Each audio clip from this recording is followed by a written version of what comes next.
What's good? It's your boy Fanon. All right, man. It's 24 hours before the fight between Amir Khan and Terence Crawford. Just got done watching the weigh-in. Gonna give you my thoughts on that and my final prediction for the fight. But man, I gotta tell you, man, that was the phoniest weigh-in I have ever seen in my life, man. It is, first of all, we know that the official weigh-in had to have happened before this commercial weigh-in, but this weigh-in was so phony, man. The only thing real about it was Terence Crawford's stare. But before I get into that though, I want to welcome you back to the channel, subscribers. If you're not subscribed, please subscribe and hit the bell icon so that you can be notified of when we release our videos. And also make sure, even if you are subscribed, make sure that you hit the bell icon and hit all notifications so that you make sure you get all the notifications. Also, check out the live streams we do Monday through Friday. Start time 10:45 a.m. Central Standard Time, 11:45 a.m. Eastern Standard Time. And check out our Patreon. Now look, man, I'm excited about this fight. I'm gonna make my prediction in this video.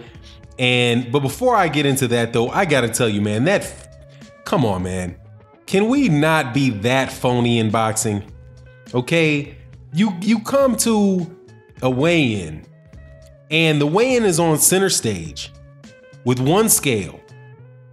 Amir Khan walks out in sweatpants and socks, gets on the scale. Before he even gets on the scale, there is a monitor in the back that is already having like moving numbers, right? As if he's already on the scale and there's a calculation of his weight being made, right? It was going before he even got on the scale, man. And then the fact that he weighs in at, what did he weigh in? 146.5 with a pound of clothes on. What are you telling me? He weighed in at 145 pounds and Terence Crawford weighed in at 145 pounds? Man, I know that there's probably an official weigh-in beforehand where they weigh in people, but this one was just so phony. I mean, it was like, come on, man, can you at least try to make me believe that this is a real weigh-in, man? There was no suspense about them making weight. These guys were already rehydrated by the time they got on that scale.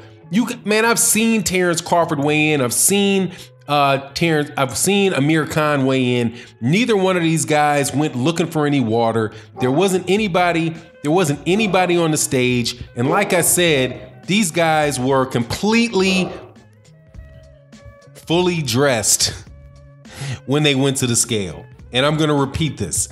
They weighed in at like 146.5 and maybe 146.4, but they both had full sweatpants on. Now, if you've ever weighed yourself, you know that if you weigh with that those sweatpants they had probably weighed a pound each, right? The sweatpants for Terence Crawford weighed a pound. Sweatpants for Amir Khan weighed a pound. So that means with that on there, they would have been weighing in 145 pounds each, which it's just funny, man. Come on, man. Let's not be so phony. If you're not gonna have a real weigh-in, why have the weigh-in at all? There wasn't any officials. There were no officials there. They were looking at the scale, writing down on a piece of paper what the weight was. It was completely for show. But the only real thing about that weigh-in though was that Terence Crawford refused to look away from Amir Khan. Terence Crawford looked as big as Amir Khan. I don't think that there was any issue with the with the size difference in that fight. They looked like they're about the same size. If anything, Terence Crawford might have looked a little bigger, and again, man, these guys were fully hydrated, man. This is not the Terence Crawford that you saw weighing in for the Julius Ndungo fight or the Jeff Horn fight or the Benavidez fight. It's not the Amir Khan that weighed in for his last fight. These are the guys after they've already had their water and put on some weight, man. It was completely phony. But anyway, the stare though, where Terence Crawford refused to look away and Amir Khan walked away before Terence Crawford did. Hey man, if that says something, it's gonna tell me that Terence Crawford is coming in there is trying to stop him. So, anyway, that's my take on the actual weigh-in. As far as my prediction for the fight, I've got Terence Crawford. Here's the strength of Terence Crawford is this: that Terence Crawford is, number one, he's very, very confident. Unlike Amir Khan, he's never lost. He's definitely never been knocked. He's definitely never been knocked out. He has been staggered before, but he's never been knocked out. You know, he's feeling confident. He feels like he's the best fighter in the world. And so there's nothing in his mind that is going to make him hesitant, that should make him hesitant or tentative when it comes to going after going after Amir Khan. And also, you know, he knows what Amir Khan's weakness is, and that's his chin. The way that I see Terence Crawford, you know, going through this fight is the usual way that Terence Crawford goes about it.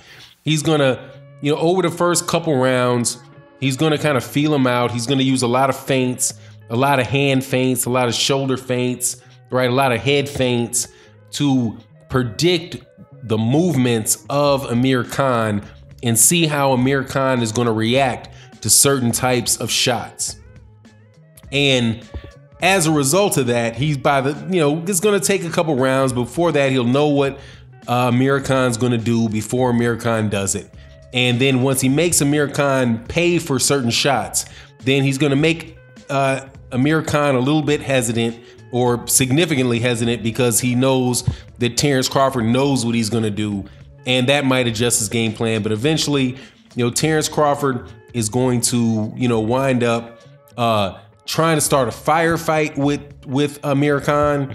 And because Amir Khan, even though Amir Khan is a very skilled fighter, he's got a good jab, a good straight right hand, he a good left hook, a decent left hook.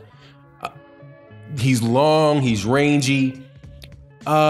He at 147 pounds or above 135 pounds, he really hasn't shown that he has a lot of power.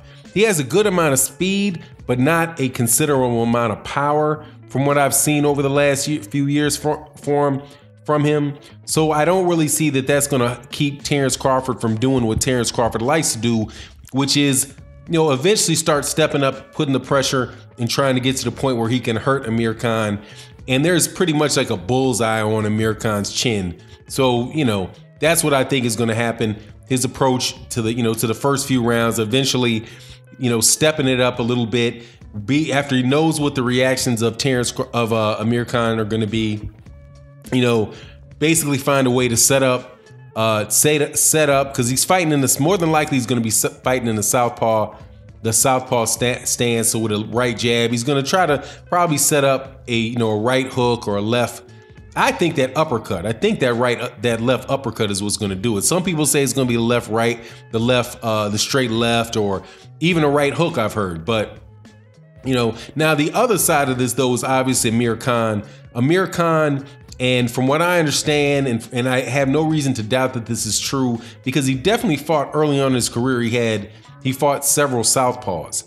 And one of the things that he talks about is the fact that Amir Khan talks about, to his credit, is that, you know, he's never lost at welterweight, and he's very, very comfortable against southpaws. Similar to how Kell Brook, prior to the Errol Spence Jr. fight, said that he was very, very comfortable fighting southpaws. I personally consider, based on the amount of time that Terence Crawford spends in the southpaw stance, that's pretty much what he's going to fight the majority of the fight in.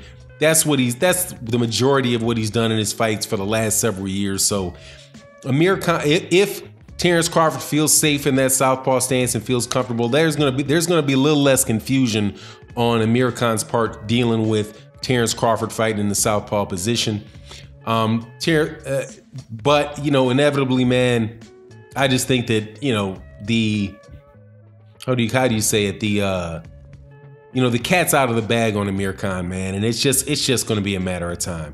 I'll be shocked if it goes the distance, and even if it does go to the distance, I would have Terence Crawford winning by a decision. I think it's going to be an interesting fight, a good fight. I'm looking forward to the fight while it lasts. But my ultimate prediction in this fight is either a 9th or a 10th round stoppage by Terence Crawford. Some people predict that the fight's going to happen a little bit earlier than that. But I think that Amir Khan is going to be able to keep his focus a little longer than he usually does, because I doubt very much that he's going to get overconfident with Terence Crawford, and he's going to, even if he gets up on the card, I have to believe he's got enough sense to know that look, man, don't get baited into a false sense of security. If you feel like you're doing well, don't start opening up and leaving your, throwing your game plan to the wayside, because that's more than likely what Terence Crawford wants, wanting you to open up. But so I think that he might keep his focus and attention a little longer than usual, and he'll make it to the 9th or 10th round. But that's my take on it, man. But for real, that press conference is annoying. Either if you're not gonna have a real press conference, in my opinion, if you're not gonna have a real press conference when you're really weighing the guys and there really are officials from the New York State Athletic Commission there checking the scales for everybody to see, why bother? Anyway, it is what it is, and with that, I'm out.